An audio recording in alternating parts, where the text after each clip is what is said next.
YCP పాలనలో వెలవెలబోయిన వసతి గృహం. మీరిక్కడ చూస్తున్నది పార్వతీపురం మన్యం జిల్లాలోని కురుపాం ప్రభుత్వ బాలుర వసతి గృహం. 5 ఏళ్ల వైసీపీ పాలనలో ఈ వసతి గృహంలో విద్యార్థులు ఎదుర్కొన్న బాధలు అన్నీ ఇన్ని కావు. పెచ్చులూడిన పైకప్పులు, తుప్పు పట్టి విరిగిన పిల్లర్లు, అధ్వాన్నమైన మరుగుదొడ్లు, నిత్యం సమస్యలతో సావాసం చేస్తున్న విద్యార్థులకు కూటమి ప్రభుత్వం రాకతో గొప్ప ఉపశమనం లభించింది.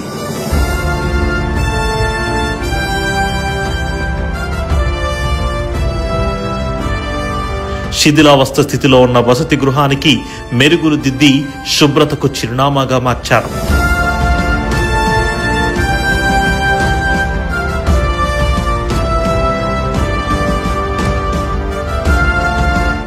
విద్యార్థులు వసతి గృహాన్ని వదిలి వెళ్లే పరిస్థితి నుండి వెతుక్కుంటూ వచ్చి చేరే స్థితి ఏర్పడింది.